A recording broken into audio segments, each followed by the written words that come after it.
Welcome, everyone. I'm Marlene Halliday, and this is Independence Live. The latest in our series, There Is No Planet B, which we're running while COP26 is on. We're live streaming, and Fiona McGregor is here to help and keep an eye out for any comments that come in. Please do send them in if you've got a question. And okay, just a heads up here. My house has a team of joiners working outside today, so if it gets too noisy, if the thuds, I don't know if you can hear them at the moment, but there are some. If the thuds and the noise, the bangs get too noisy, I'll maybe need to hand over to Fiona. So, COP26 has a few more days to run. There have been days focusing on youth, on land, finance, other topics. Presidents and prime ministers have come and gone. President Obama was in Glasgow yesterday, encouraging the world's youth to keep on campaigning and fighting for their future, which indeed it is their future. Pledges have been made. Some countries have allied themselves with those pledges. Others have kept their distance. Climate scientists are no doubt poring over the details of those pledges and plans to assess their ability to keep global warming down to 1.5 degrees. That was, of course, what was agreed as an aim back in 2015 in Paris. Agreeing that as an aim was crucial, but without action now, it won't be achieved. So today we're joined by Justin Kenrick.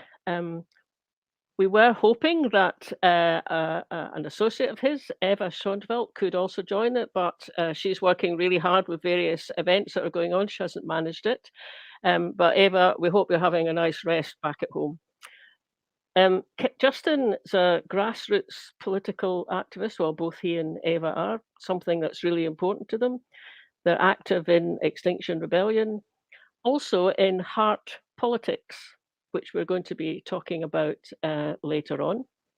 Heart Politic works in Scotland and internationally to create more assemblies and build a new grassroots to global political system. Now, that's quite an ambition. Look forward to hearing more about that.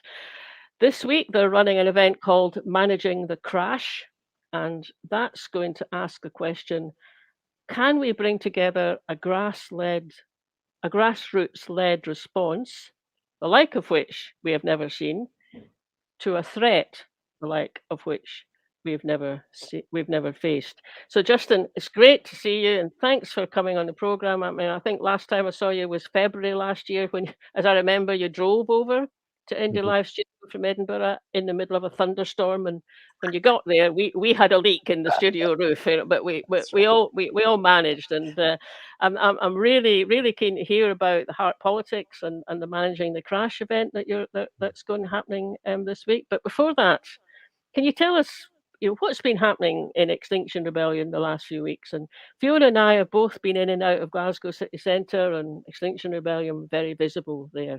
What's been going on? Great. Well, thanks, Marlene and Fiona. Really glad to be here. Glad to be back, even if it's all on Zoom these days, rather than, or whatever we're on, something else. Yeah, well, so I'm part of Extinction Rebellion along with many others, and as you know, XR is trying to bring the crisis to public's attention, and I think it's successfully done that over the last couple of years, both here in Scotland and down south. When we started, I remember that the Scottish Parliament voted against a climate emergency in March, and then we had all the demonstrations and occupations in April, and then by May they declared a climate emergency. So, in terms of our three demands, that first demand of speaking the truth about things has certainly been happening to some degree, though I'd say one of the problems is that it's now seen as a problem we can't do anything about. So it's kind of described as a crisis that's driven by humanity, and humanity's causing the crisis, when our humanity isn't the problem. It's an inhumane system that's the problem. Our humanity is the solution. So there's something about the way even a really good message can get turned around to make people feel despondent and powerless. So they face the climate crisis, they go, oh my God, it's happening. I didn't want to see it. I'm now seeing it. And it's all done by us. And the us is seen as the 100% of the population, when of course it's not. The problem is driven by the system that is designed to exploit and appropriate. I mean, it's just designed that way. That's what profit is supposed to be being made by these companies. They're legally obliged to. They can't do anything else in a way, given how the system works. So it's designed to do exactly what we don't need. So I'd say the first demand of XR has been met in a sense, in that the people are facing the emergency, but people aren't seeing what's the real cause. And the second demand that we have is to take action. And of course, the Cambo oil field's likely to happen. SSE is building another gas power station. There's just not the action happening. There's a lot of promises being made, and it's really kind of a bargaining with, it's just like promising something in the future. I mean, the figures, the scientific figures are, we've got to be reducing by about 25% a year now. If we just started in 2000, it would have been 3% a year. If we leave it, it'll be, it'd be very, very. Hang on, my battery's about to go. Let me just plug in. Sorry. So yeah, XR's. So those are the basic messages, but in terms of the actions, there's been really fruitful. I think the greenwashing march, I don't know if you saw that, going through, calling out the greenwashing companies, JP Morgan and SSE and so on, was, I think, very effective. I was part of that action that took place at the SSE, which was an interesting action. There's a few arrests. We were very peaceful, but the police were not so peaceful. We've seen that quite the way through, quite a difference in police attitude. I think partly to do with a lot of police being brought up from the Met and elsewhere, who are then behaving in ways that they're off their patch. They feel they can do whatever they want. But yeah, I think the greenwashing march and the other actions have been very effective in that way. Yes. I heard. I was reading about the police action, and I mean, I heard one activist just saying, well, when some of the local police came over and got involved, they calmed everything down, and it went back to being a bit more of a civilized communication between the activists and the police. But I was driving along the M8 south of the UN of the Blue Zone, and I was on the M8, and I passed this great train. I mean, it must have been about a dozen police vans, and I was kind of looking as I went past, and I was overtaking them legally under the speed limit, and they were all up from Liverpool. They were all had the Merseyside.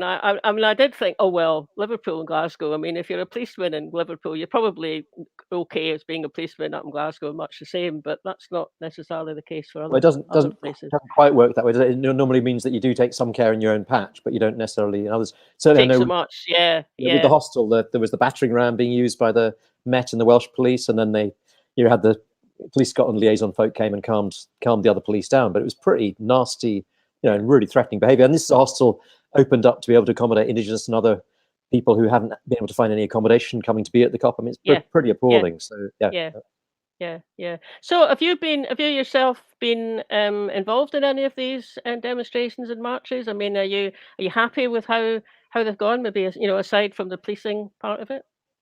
I've been very involved in some of them. How much can I say? I was involved in. I wasn't arrested. Should we put it that way? But I could well have been. I mean, I do find actions are very. I mean, I should say, peaceful, non-violent, direct action is a very empowering thing to do when you've got a very clear reason for doing what you're doing. So with SSE, who are proclaiming themselves as a great renewable future, and they are doing renewable stuff. The problem is they're still doing the gas-fired and Peterhead and so on as well. And so there's a real need to call out the need for change. And so when you're doing an action that involves quite a lot of coordination between people to peacefully occupy a space and bring the press's attention, which we did, I just would like to say to folk that it's a very empowering thing to do.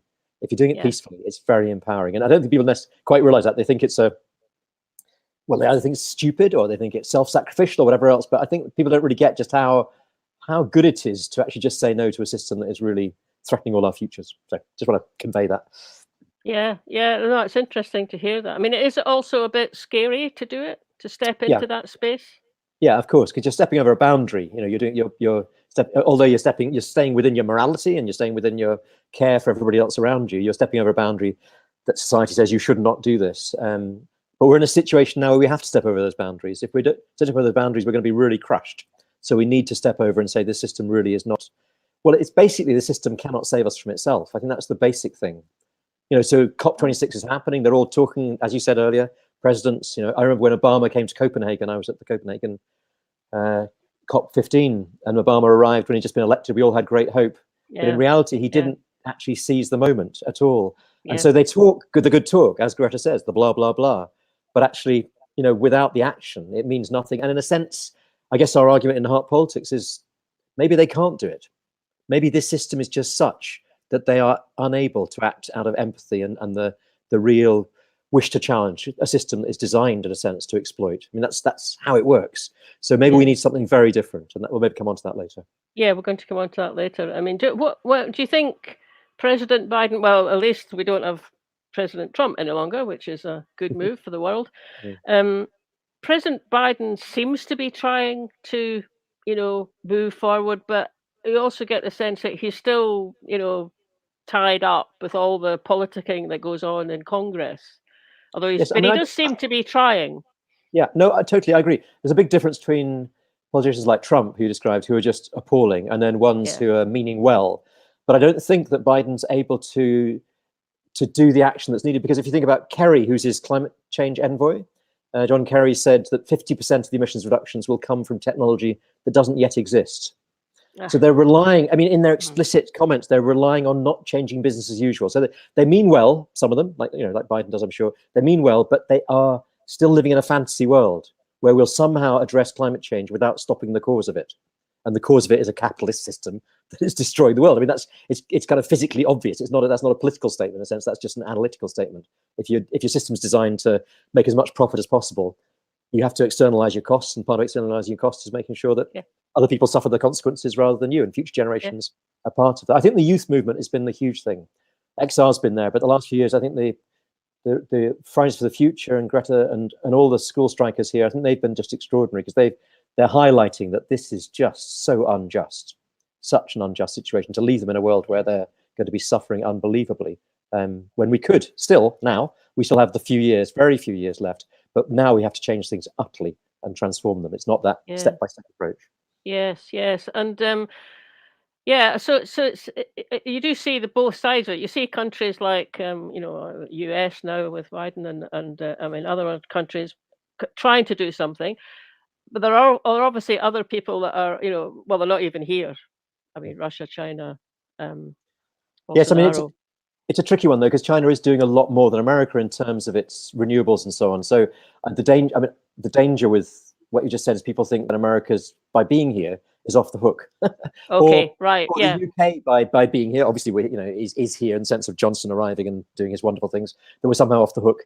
Whereas we're actually very, very responsible. Historically, we're responsible for the vast amount of the emissions that are in the atmosphere compared to China. So yes, they should be here, but in a way, I think that will be used by Johnson and so on as the excuse. It would have been successful over here, whereas actually Johnson's doing absolutely nothing. He's just absolutely appalling in terms of what he's doing. So, yeah. I've just noticed, Fiona, there's a comment come in. Do you want to read that one out?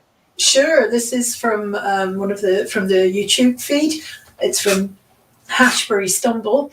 What can be done about countries like Australia extracting and exporting coal for the next 30 years? Yes, it's absolutely appalling. And I mean, apparently in Australia, you pay more road tax on an electric car than you do on a petrol car, because the fossil fuel lobby has such a grip on government there. That means that they're being penalized if they're trying to move towards individuals trying to move towards a less carbon intense lifestyle. So I totally agree. It's appalling. And I think the point is that what can be done about countries is in countries themselves. If we're talking about the global north, and Australia bizarrely is in the global north, because global north is a reference to power, not to geography. So yeah, I mean, and there are many people, there's a very powerful movements in Australia working really hard. But when you have Rupert Murdoch and his like controlling the press and setting the agenda for the television and the rest of it in Australia, here in the States and so on, you're up against a real brainwashing system. And actually most people are perfectly sane. When you actually go in depth with anybody, with 98% of the population, they come to very sensible understandings. But when you've got this incredibly power of capital, and particularly people like Rupert Murdoch in control of the messaging, then they can really sweep the politics before them. So yeah, you need grassroots political mobilization, which is happening in Australia and happening well. Yeah. So just to kind of move into what we've mentioned a little bit about there's a group of Indigenous peoples here at COP, and at least from what I was seeing, I was really pleased to see them appearing, quite frequently on TV screens, but actually also speaking there. And Justin, you yourself have got personal experience of living with Indigenous people. Can you tell us a bit about how you see how effective they are being as campaigners? Yeah, no, great. Thanks, Marlene, for asking that. Yes, I mean, the COP26 Coalition's People's Summit is happening right now. So if people wanted to to Google that, COP26 Coalition People Summit. There's a lot of Indigenous peoples sessions happening. There's one happening that I'm involved in later on today, and there's a couple tomorrow and so on, which are fantastic, and they're really bringing their experience. And I guess what's so wonderful about them being here is they are saying quite simply that there are other ways of being human. We don't have to have this system that we've developed here that we're so proud of and which is so destructive. And that, I think, is the most powerful aspect of their presence. It's not really to do with COP26, because COP26 is designed to continue business as usual. It has twice as many delegates from oil companies as from Indigenous peoples. You know, there are 500 folk in those negotiations who are representing the interest of the fossil fuel companies. And then there are about 250 Indigenous peoples representing, you know, what is it, kind of, about 6% of the world's population. So, you know, the oil companies have a real stranglehold over that, this process itself. But yes, the Indigenous peoples being here is really important and encouraging. It's just unbelievably strengthening for themselves, the links that they make when they come here, and their links to grassroots folk here as well. I mean, they have, though they're only 5 or 6% of the world's population, 80% of the world's biodiversity is on their lands. These are the people who are looking after their lands. Looking, you know, that biodiversity would have been everywhere else too, only we've destroyed it. This system's destroyed it, whereas they haven't destroyed it. I mean, that just says it all, really, that 80% of the biodiversity is on their lands owned by 5%, or not necessarily owned. And that's the problem, is that what they need is rights to their lands. That's fundamentally what their governments generally don't allow them. So they may be living as sustainably as they can, but when they don't have collective title to their lands, then their lands are under real threat from oil companies, palm oil companies, but also from conservation. Conservation sees this, what they call a pristine wilderness, and goes, oh, let's take control of that, and we can have that as our national park, when actually it's not pristine wilderness. It's land that people have been living in forever and taken care of forever, and people belong as much as any other creature does. And I think that's what they're bringing, is just that real awareness that we belong, that humans are not this cancer on the earth, which is where we tend to go to when we, when we see what's happening in the world. People actually belong. People have every right to be here, and they're very good at showing those ways forward and just showing how well we can take care of our lands. I mean, I work with Indigenous folks in Kenya in particular, and they're in real struggles because their rights to their lands aren't recognised, but they are really protecting their lands. And when the Kenya Forest Service comes in, which is the government agency, which sounds like a conservation body, Kenya Forest Service, it tends to destroy the lands. So it comes in and it creates plantations which can be quick profit growing, and they destroys the indigenous forests that have been there forever, with the people who've been there forever. So yeah, my experience is meeting with Indigenous peoples is incredibly empowering, because you realize we don't have to be doing it the way we're doing it. There are real alternatives. And that's part of what we've been exploring in Grassroots Global, these alternatives. How can we do politics differently? Yeah, and when you must be talking to some of these representatives from those countries. I mean, what are they feeling? I mean, I find it depressing enough, and well, it's not even just depressing. It's like, I can feel grief struck sometimes. Watching what you see getting reported about what's happening, and it's not my country. What are they feeling? What is it you hear from them? Yeah, well, no, grief's a really good word for it, Marlene. I think that is really that is the word for for their experience, or our experience, if we look at what's really happening in the world. I mean, one Indigenous elder from the Ogiek in Kenya, he said to me, he was explaining to me just how attached they are to their lands and how much they care for their lands. And he said, we're being threatened with eviction, we're being threatened with being thrown off our lands. He said, it's being thrown off our lands for us, he said, is like for you being taken away from your wife and your kids and being given a wife and kids elsewhere. It's like, you wouldn't accept that, would you? You really care about your wife and your kids. You would do anything for them. Well, that's the same for us with our land. We have that kind of depth of connection with our land. That was really moving for me. It was just that real level of care and connectedness which they have. And and I guess that's part of, I guess, what in Scotland there's been as we all know, there's been this kind of move back towards community lands, and 75% of folk on the Western Isles are now living on community lands, which is a big move.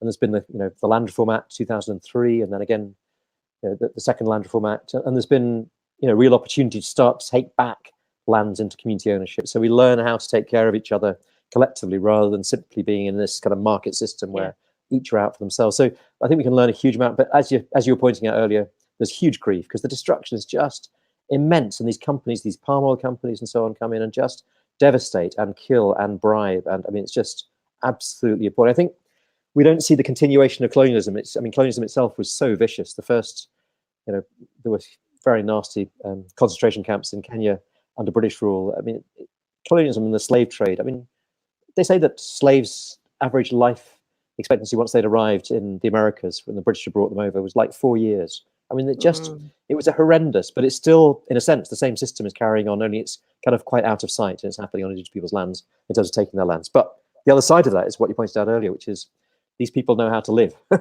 we need to relearn that ability to live and to know what matters. And it's not having the newest whatever; it's having deep relationships with each other and with where we are. Yes. As I've been listening to some of the little interviews that have been appearing on the TV with people whose islands are disappearing, or their supplies of water are being inundated by seawater because of the rising ocean level. And I know it's not the same. I'm not suggesting this is sort of comparable, but I do feel, and many Scots do, but I do feel a really, really strong connection of belonging to the land in Scotland. So you mentioned like more and more people living, being able to do buyouts of private landowners, and of course there's a big land reform movement in Scotland, and I think a lot of us do feel that sense of connection. And I mean, sometimes I think, oh, I'm just being sentimental. I'm driving, I'm driving somewhere through the Cairngorms, or over to Ardnamurchan or something, and I'm almost in tears at the beauty that's there. And but it isn't just sentiment. It's much deeper than that. And I mean, it does strike me that when you feel that for your own country, surely you can also feel that for people from whether it's an island nation or somewhere in Africa that's drought struck, or you're a forest people, and the forest is being cut down around you. So yeah. No, I think that connectedness to land and place is so important, and it kind of gets pushed into a very unhelpful realm in our culture generally, of being kind of exclusivist and so on, rather than it's about your connection to where you are being fundamentally what matters. I mean, obviously Scotland has the worst land ownership in Europe. It still does. So the Land Reform Act has scratched the surface of that, and we need those 430 people who own half the private land in Scotland. We need that back off them. I mean, if you imagine what would happen, if we just took that back, what is then possible in terms of the reality for 6 million people if those 430 are turned into millionaires from being billionaires? Or, I mean, if you just I wanted to have a campaign for millionaires to turn billionaires into millionaires. It's like, let's but it's the same kind of thing. Like, give them an adequate amount of land, but then the rest come back. And there's something in Grassroots Global, we call it rewilding. So I know you'll know about rewilding, which is that notion of really letting nature take its course, which we're totally for. But rewilding is the idea that people are part of that too. So, and that's, you see that when areas in Scotland when communities are really able to take control, like on Egg or elsewhere, of their lands too, then there's incredibly positive stuff happens, both for the non-human nature and for the human nature there too. And it's like there's a real need to not look at it as a backdrop, because that's the trouble. Scotland, you can look at the backdrop of it, look at the glens and so on, and think of it as nature, that's wild or something, and it's not. It's all had humans there, both for good and ill, and we need to make it for good. I mean, I love that poem. That 3-line poem. That one? What is a glen? Tell us. I'll tell you. Since I've started, I'll tell you. It's just 3 lines, so you can cope. Okay, but I love it because it tells you the geological, ecological, and social history of Scotland in 3 lines, and it's a poem called "What is a Glen." I'll see if I can remember it. It says, "Water, where once there was ice; heather, where once there were trees; air, where once there was breath." Well, that's especially that last one, isn't it? Where once there was breath, because you drive, and when you are driving around those parts of Scotland, so often you're driving past ruins. What was a little settlement? What was a thriving little settlement? And it's gone. And yeah, we know some of the reasons and the people who did that. But leaving that aside for the moment, it is just heartbreaking. And I was on I was on Mull for a holiday a few years back, 2 or 3 years back, and went for a walk that took me over to one of those villages. And the actual houses that they lived in were the walls were all there. Really, I mean, they hadn't been lived in for over 100 years, well over 100 years. The walls were so well built and so built in a way that was in tune with the climate and the weather and what the people themselves needed. And it was so easy to sit. And you can think, well, there's a little street, and then there's another little street comes down here, and there's nothing except grass, When you try, I mean, but try somewhere like Skara Brae on Orkney, then that is like thousands. That's before pyramids. That's before Great Wall of China. That's before anything. And it's and then you look at it, and it's just this little place where people lived, and you go, wow. I mean, for me, it's better. It beats all these cathedrals because it's like just ordinary life, and the fact that we have always been able to. We had 9 Mexicans staying with us, which was quite crowded a few nights back, and they were talking. These are indigenous people from Chiapas, Zapatista, 7 Zapatista women, and they were. I mean, what was lovely is they were saying all of that is recoverable. Like it's not gone. I mean, in lots of places it's gone, but it just takes getting back on the land, being there, and listening to the land, and you learn what that land needs, and you learn what you need in relationship to it. So it's not it needs to be done with respect and with awareness of the ancestors and what's happened before, is what they were talking about. You don't just land yourself there and thinking, right, I'm doing what I'm doing. You want to learn the history, you want to learn the songs, you want to learn the stories and everything, which are mostly, there are fragments of that, but out of fragments you can weave a whole web. The whole thing can come back. And I thought that was really lovely. But the other point, we're seeing a comment here that's talking about a lot of Scots families being cleared off their land. And those clearances were what fueled the British Empire. The enclosures in England, the clearances in Scotland were what fueled the ability of this system to then throw people off their lands in Canada, in Africa, in Australia, and elsewhere. So it's not, Scotland's been both a victim and then people have been forced to become part of the same process elsewhere. And I know when I talk with folk in Africa about that, they're amazed because they have always thought of Europe as being the place that dominates. They didn't realize, the folk that I talk with, indigenous people, didn't realize that it happened to us here. So, and that's incredibly empowering for them to realize, oh, you're not made like that. That's been done to you like it's being done to us. And so there's something about us all collectively realizing we're all victims of this system. And if even these kind of the people who are at the top of it, those 465 landowners, people who go to private schools, I've just learned that in Edinburgh, it's 24% of kids go to private schools. 24. Well, it's 4% nationally. Sorry, I live in Edinburgh, right? So my kids always go to state school here. Just like, what? But that system is designed to cut you off from your empathy. That's what, when we're looking at heart politics, we're looking at how it's not just the people who are suffering at the bottom, but actually the people who are trained to be at the top are trained out of their empathy, are trained out of their ability to be human. So in a way, we're needing to rescue them too. So, and that's where we see the big shift happening. Not that we focus on them, but just to be aware that they aren't powerful people. They're incredibly powerless.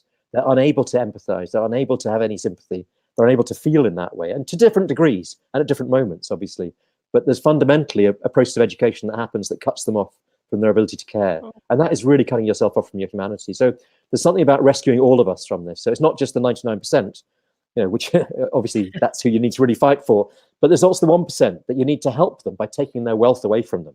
They're not helped by being shored up by their castles and the rest of it. They're really cut off. And I was hearing a story from one of the glens 2 weeks ago, and it was very sad hearing, okay, I won't say where it was because that would be problematic, but a Glaswegian couple who'd moved up there, fantastic, a really fantastic couple who'd just like had their feet on the ground totally, but were describing how the person who's their laird, just basically describing this person in the way that she was unable to keep her empathy or really empathize with anybody. And you could just hear it was in her training. And they were able to really empathize with her, and she was completely unable to empathize with them. And it was just like, wow, that sums it up. We're in a system where you get to the top if you don't have empathy. You get to the top if you're exploiting, you get to the top if you're destroying, which is why we say the system is over. It's the sunset of the system. It can't save us from itself.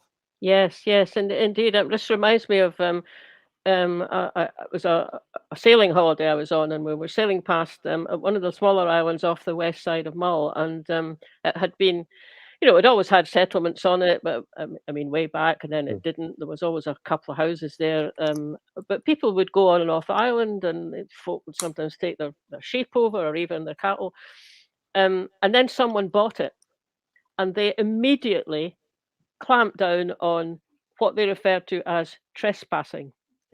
Now, there is no trespassing law in Scotland. They weren't Scottish Yeah. themselves. They were from elsewhere. We don't need to know where. And the locals were so. I mean, the locals thought it was almost like it was a joke to begin with. Then they realised it was very much not a joke, because people who'd bought it were bringing the police into it. Not that the police wanted to be involved at all. And in the end, it was local people who just took it upon themselves to, every so often they'd land en masse at somewhere on the island, and they just went for a walk. They just went for a walk, and if they saw anyone in the big house, the big house, they would say hello, and they just did it. And I mean, I don't know that they ever really kind of overturned the thinking that was behind that. You're not trespassing on our island, but they did. But they did do something that at least empowered them. Well, it's amazing. It's amazing that going for a walk and saying hello is subversive in a domination system. Yeah. I mean, that's like just. I mean, think about Indigenous territories that I've been on, and if you're going for a walk and you're saying hello, it'll be a long hello, just like it will be on Egg or anywhere else. It's like that hello isn't a short hello. It's like there's a whole long, and that's subversive in an inhumane system. That's a subversive thing to be human. Yeah. So that's, Justin. That's kind of moved us over to kind of grassroots actions, and that's just brought to mind another poem, and I'm not going to be able to remember all of it, but it's one by the current Scots Macker, Kathleen Jamie. It's actually inscribed round the monument at Bannockburn. But one of the lines that's just what came into my mind is, "We are but small folk. We are but small folk." Oh, I can't remember it. That's so embarrassing. But it's something like, "We are but small folk playing our part." Some other time I'll try and get the whole of the poem up, but that was the line that struck me when I saw it. We are but small folk playing our part, and that's kind of I think talking to you, I sort of feel that actually that's where you're seeing maybe a way out of the awful mess that humanity's got itself in. Absolutely, and to realise that we're all small folk playing our part, and there is no big folk apart from big folk not playing their part. So how do we all learn to be small folk? It's not that we need big leaders, which is what we tend to get told in political contexts, including by kind of radical political parties too. We don't need leaders that way. We need to all be able to play our part. I mean, I guess I got that partly from, I think I told you back in February when I was on with you before about the Climate Citizens Assembly that I was involved with, the Scottish one. And my experience there was when I was in small working groups with, let me say, politicians who I don't agree with, who are on the very other end of the spectrum to where I am. Even they would make sense when they were in the small groups, not having to defend their position, but just thinking about their families. So it was just something about how can we all become small folk, even those who think they're powerful, and actually consider the things that really matter rather than consider prestige and importance. So yes. And actually, Fiona has just rescued me because she's got the poem in front of her. Fiona, please rescue me. Read it out. Do you want the whole poem? It's only 3 verses. Only 3 verses. Go on, go for it. Here lies our land, every airt, beneath swift clouds, glad glints of sun, belonging to none but itself.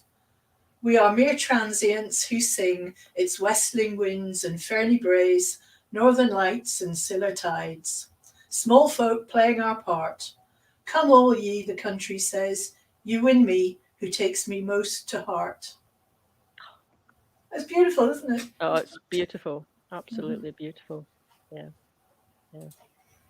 We have another question, if you'd like, from the comments. We've got David Dack. When will Scotland be free of the London cult? That might be a big one to answer. That might be. That's the question. And there's also another one from Hashbury Stumble saying that there was a very good presentation from Ted at COP26 about carbon sequestered in soil and trees. So that's another. Yeah.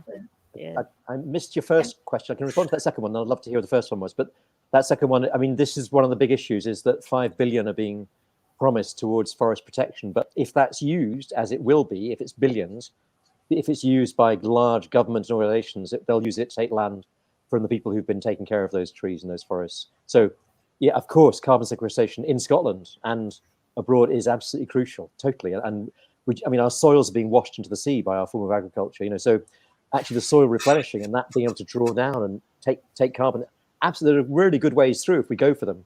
But the ways they're likely to go for them are not actually changing our agriculture here, you know, in America and in Europe and so on, but saying we'll grab their trees and their forests over there. And then that's just destruction, because you have guys with guns protecting something supposedly when they're only interested in their guns and their wage, as opposed to it being people who really deeply care.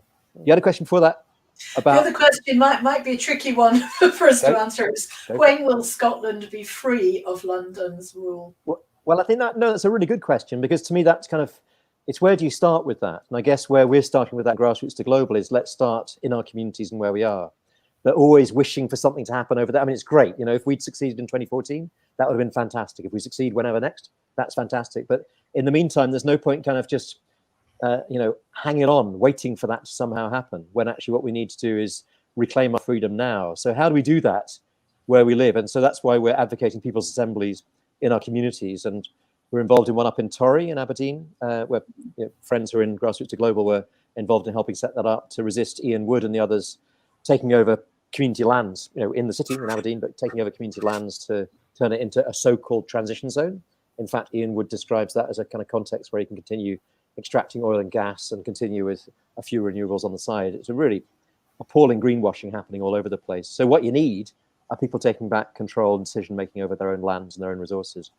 And that's what we're advocating, basically. So yes, of course, keep a focus on London and keep a focus on independence. That's absolutely vital over the longer term. If it's the kind of independence which is about reclaiming ourselves from colonization and from having been part of colonization. So not pretending we were just the victims, but we all got caught up in that process. So if it's done in a conscious way, which 2014 was wonderful in terms of just the kind of the awareness people wanted to bring to the liberation, as it were. It was one that was really deep and profound. And if we carry on in the same vein, then we'll get there. But you can't wait. You need to get on with it now. So that's my response, is don't wait for that. Actually look at how do we free ourselves to be making decisions where we live.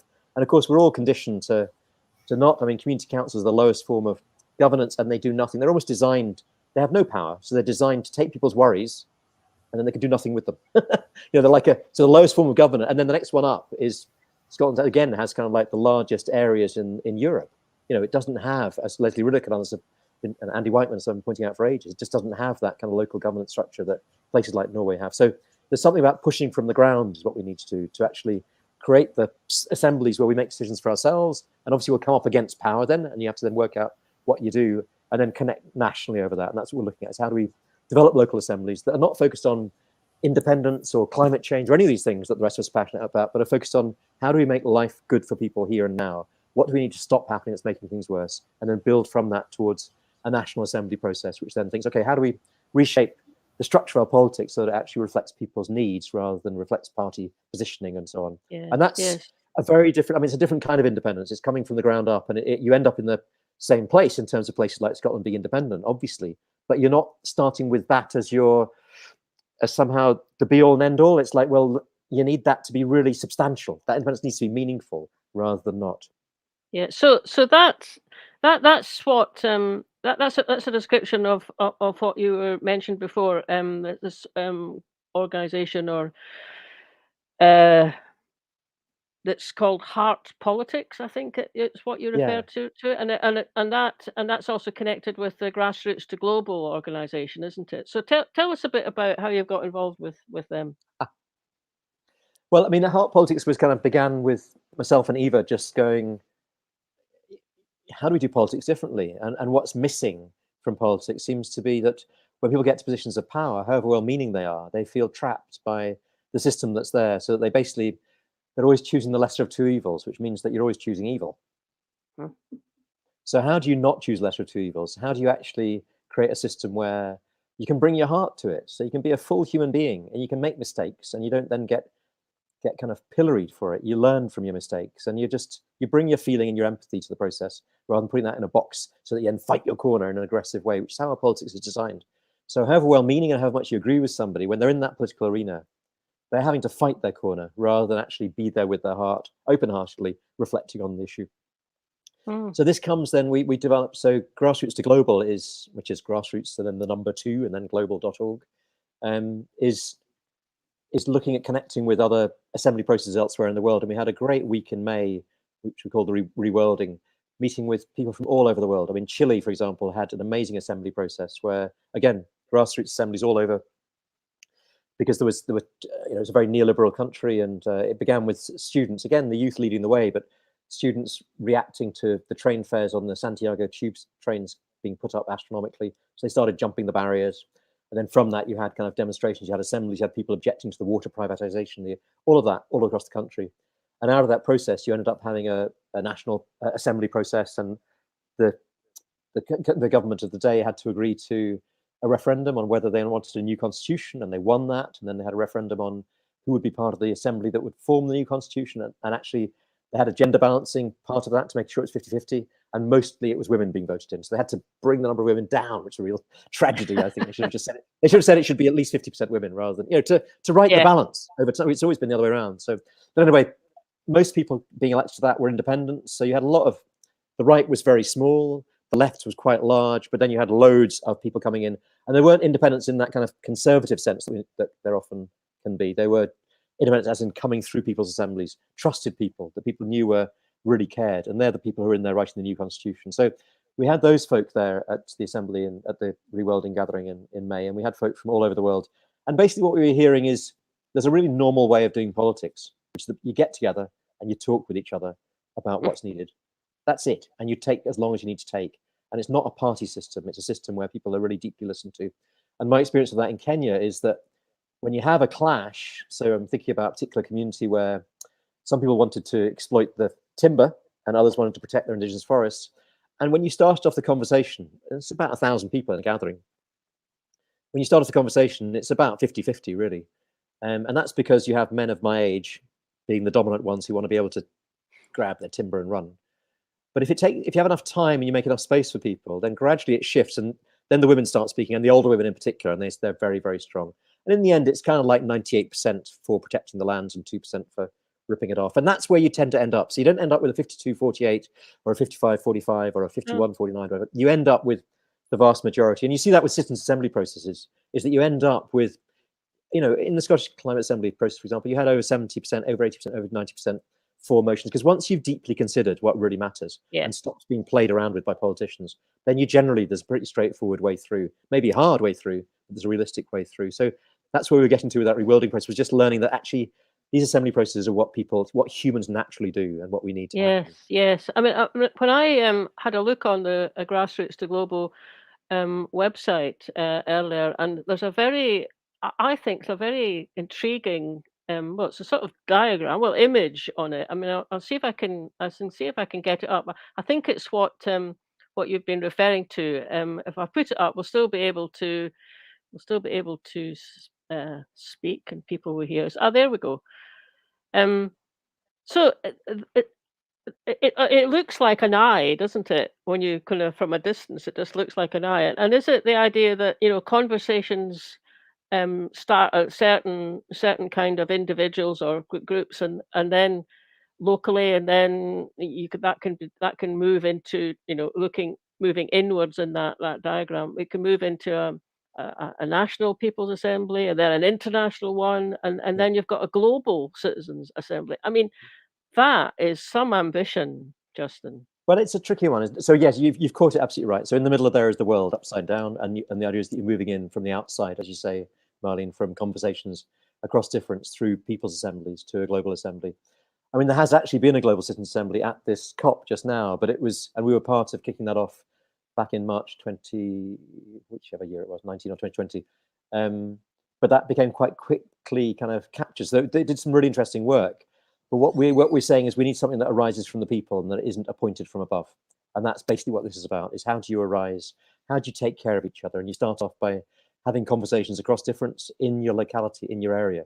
So you're not just bringing people together who you know and agree with, but people you disagree with. And you're learning where your commonality is, where your care and consideration can be. And you're also learning how to talk with each other, and how to listen and how to empathize, rather than just get into factions and get into, I mean, neighbors can be the worst people, can't they? Because when you don't get on, You know, they're not your family, so you can't shout at each other. You know, in your family, you can just have a you know, or if it's at work, you can always leave and get a different job. But your neighbours are people who are there, aren't they? You know, and I get on with my neighbours, it's fine. But I'm just saying that's the area where that's in our society, because we don't have spaces for that coming together. You know, I mean, obviously pubs and so on, but places where you kind of manage different. So we're looking at how do we support people to be able to have difficult conversations out of their bubble in a real way, and that's really what we're looking at helping to happen, and that's what happening up in Aberdeen or happening here in Edinburgh, in Glasgow too. But our ambition, I guess, with this is just like, how can that then move towards something that's national too? So how could you end up with an assembly in Scotland that's actually really looking at the issues? And that's partly where this event on Thursday that we're holding in Glasgow at the Pearce Institute and Govan is happening. That's just a very first step. It's going to be a very small gathering of folk looking at, how do we in Scotland, just thinking about Scotland, how do we manage the inevitable crash we're going to have? And if we can bring that crash on sooner, if we can actually crash our economy sooner, but in a way that enables everybody to be well, enables everybody to be healthy, fed, watered, warm, how do we transform this economy in a way that can really take care of people? Because that's, in a sense, what politics should be about, is about enabling people to meet their needs, enable people to be reassured, to be able to be safe, to be able to be secure, to be able to have a good life. So that's kind of step in that direction for us, is this managing the crash process of looking at, well, how do we actually do that? What kind of future do we need where we're not reliant on a system that's destroying our future? What kind of economic system do we need? How do we meet each other's needs? So we're going to start off on Thursday by actually envisaging what that future is like, enabling ourselves to kind of step into our imaginations and really envision, well, how would that world be? How would it be to be living in a world where my well-being depends on your well-being, rather than my well-being being seen as depending on exploiting other people in other parts of the world? How would we really take care? And how would we not be, as Scotland, taking stuff from elsewhere in the world or dumping stuff elsewhere in the world? How would we take care in a way that really was taking care of our lands and enabling others elsewhere to take care of their lands too? So we're looking at kind of looking nationally in that sense as well as locally, but we're also, as you mentioned earlier, linking up globally with assembly processes elsewhere, because we're going to have to do this as a world. I mean, we're facing a crisis the like of which we've never seen before, and we need to be able to meet it in a way that we've never been able to meet it before. And as we're seeing it in a kind of heart politics perspective, is that requires us really deepening into our empathy and being able to be really compassionate and being able to be really caring. So we don't need a revolution that's a triumph of some people over others. It's got to be one that's actually really just stopping the bulldozer that's trampling our worlds, and in a sense liberating those who are driving that bulldozer, who think they're sitting above us and doing so well when they're cut off from their humanity. So there's just a need to reclaim. So, sorry, I apologise for that. Just I pressed the wrong button there, took you out of the picture. So you're now back in the picture. So, I mean, hearing about that, I mean, I mentioned to Yeller, I've signed up for this event on Thursday, managing the crash. Now, you can give the details of it before we finish, in case anyone wants to find out more. And it's interesting hearing you talk about it in terms of like well-being, and not just for us, but for the people all over the world. So does it encourage you that there is, I mean, certainly not in all countries, but in some places, in some governments are now turning to look at well-being economics, a well-being society, a society that's socially just, fair. Now, and I know it's easy, and people do sort of dismiss that as being mere words, and it's obviously it's actions that's important. But there are governments who have quite publicly said that is what they're trying to do. I mean, New Zealand comes to mind, but the Scottish government's trying to do what they can. I think Iceland as well, possibly Norway. Does that encourage you that something is maybe shifting at a government level? Or, Yes, I mean, or from your point of view, is it always going to only happen because there's pressure from the bottom up? well, yeah, so Scotland, Iceland, New Zealand, I think Costa Rica now too, part of that Wellbeing Alliance approach. I mean, people either tend to believe governments when they do that, or they say it's just hypocrisy. I mean, I have a different theory of change, which is what I call the hypocrisy theory of change. You try and get the powerful to say what they don't quite mean, and then you hold them to it. So I think governments saying things like that are important. I don't think it's a small thing. I think it's a very big thing. It shows they know the direction of travel. So some people in there will believe it, in those governments. Some people will be just saying it, but it shows a direction of travel that's happening. So I am really heartened by that, and the work of we all, and the Catherine Trebek and the other Wellbeing Alliance folk are doing great work, and it's really good. But it doesn't become real without that push from below. So, but it's the interaction between those two that's important. So it's not just that I'm focused on the push from below, but that's not the only thing that matters. And then others are focused on trying to get small shifts happening in that way within the kind of government rhetoric or government plans and so on. And that's also really important. And then the interaction between the two is what's really critical. So that you have an opening of space within the government system, and then you have a pushing through happening from below. So that's not where my focus is, but I think it's really silly to either believe governments when they say that, because they're still caught in a system that doesn't allow them to do that. If you look at the Scottish government's well-being flower, it has a nice little flower showing how well-being is central, and then in the middle is economic growth.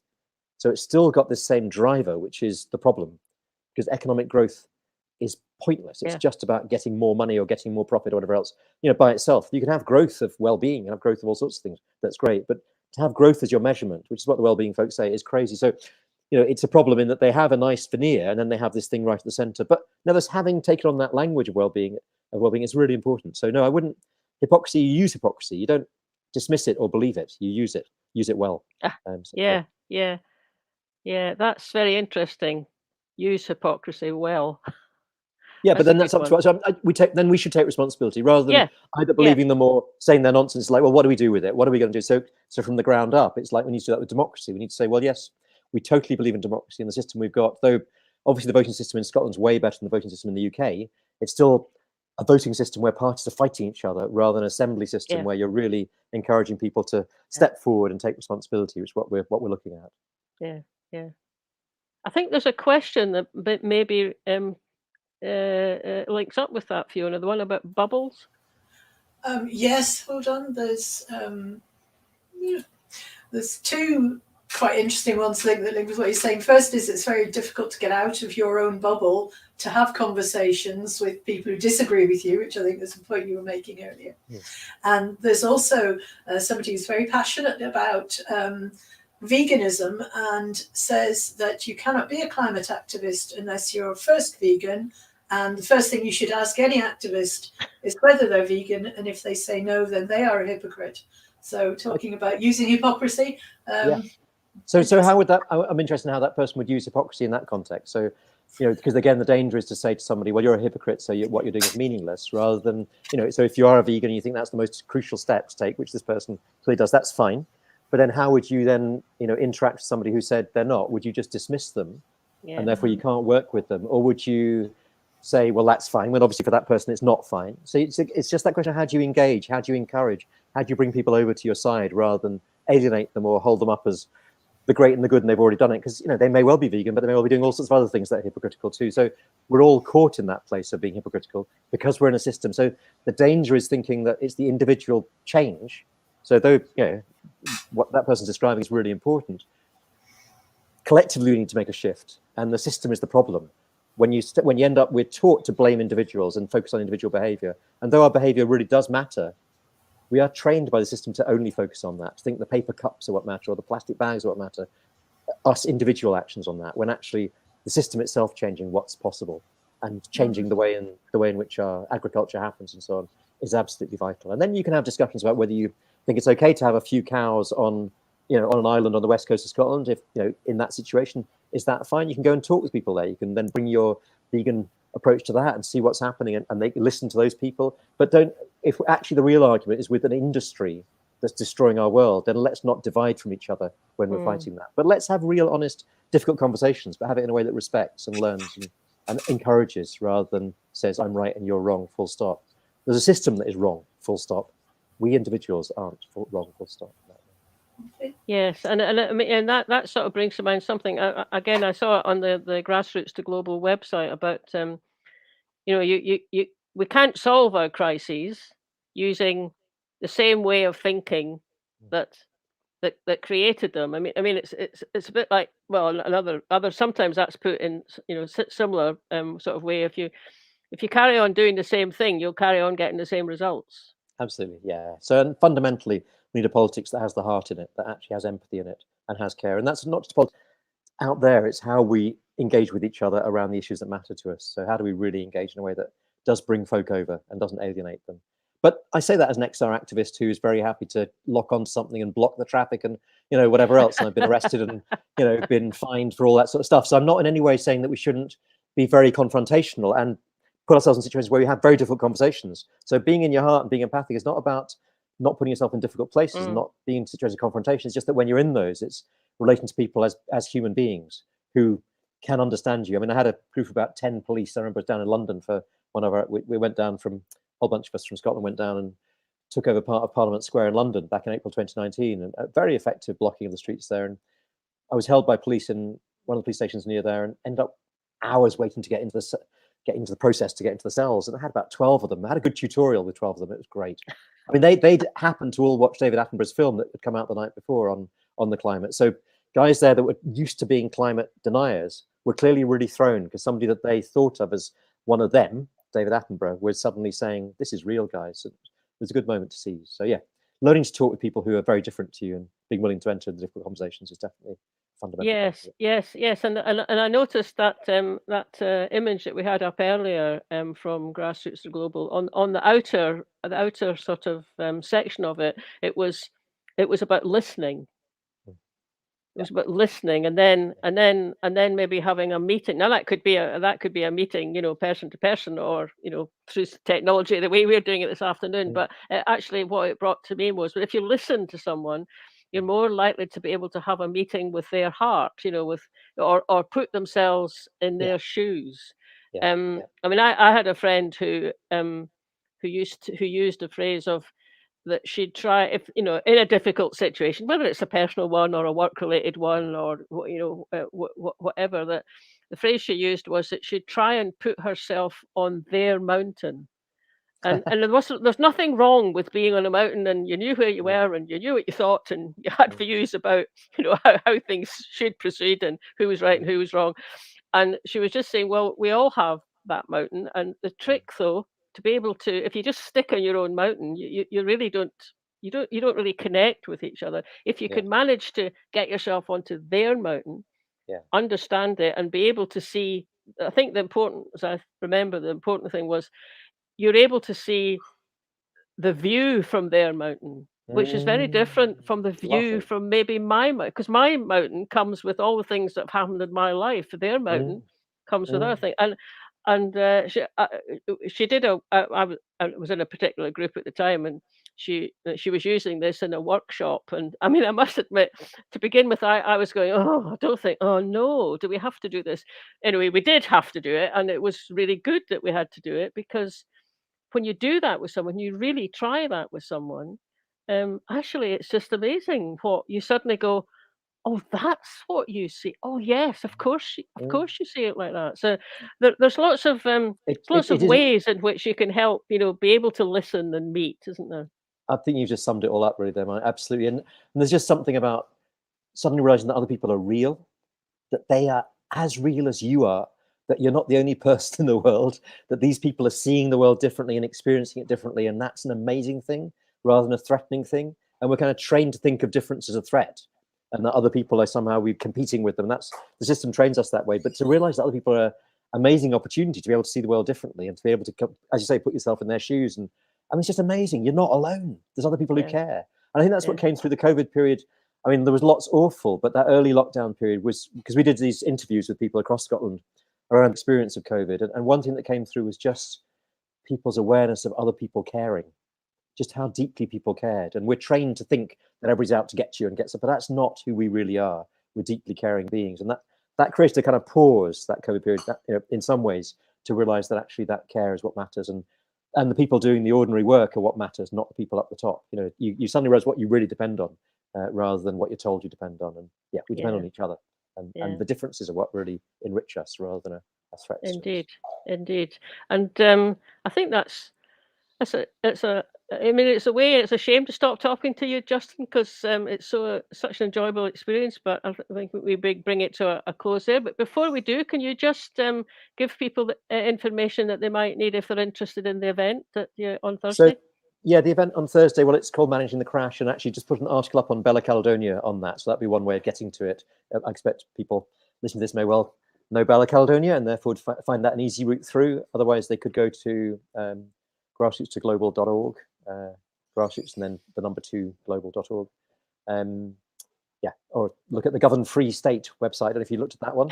Govern, have you seen that? No, I haven't seen that. I must look at that one. You should have them on. I mean, that's Gal Gale and there's Centre for Human Ecology and the Pearce Institute. They've got the Govern Free State. They've got their own passports where you declare yourself as belonging wherever you're from. It's a lovely, a really lovely process. I'll definitely. Oh, we might try and get them on. So it's over in Govan. You're in Glasgow. It's in Govan. It's the Pearce Institute.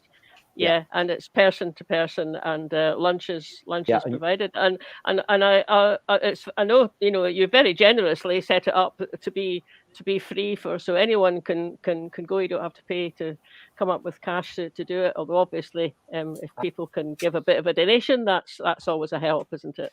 So and always a help, but that's not the crucial thing. That's not the crucial thing. Did you say when it was? Sorry, did you say what day and what time it was? Do you want to just do that again and I'll put it in the comments? Yeah. Justin? It's Thursday. And thank you. It's at the Pearce Institute in Govan this Thursday, the 11th of November, 10 o'clock until 4:30. It's an all-day workshop. It's free. You're all welcome. Do register so we know who's coming. Oh, thank you. That's great. Brilliant. So we've come to the end of another episode of There's No Planet B for Independence Live. We hope you've enjoyed this one. We certainly appreciated getting comments from those of you who sent them in, and we'll be recording some more next week. We've got an interview set up with a Buddhist who's written a book about helping solve the climate change, not so much the climate crisis, not so much from the point of view of science or actions, but from the point of view of your own internal landscape and what you feel about it, how to take the most from and what's positive there. And we've also got an interview with a climate activist who is based in Australia. So the person who was asking about Australia and still carrying on with its mining, the activist we're going to be talking to has actually he's been standing outside the gates of some of these big coal mines along with other people, and they're from all sorts of different faith groups. So that's coming up, if not next week, then the week later. So in the meantime, we'll just say goodbye, and again, hope you've enjoyed it.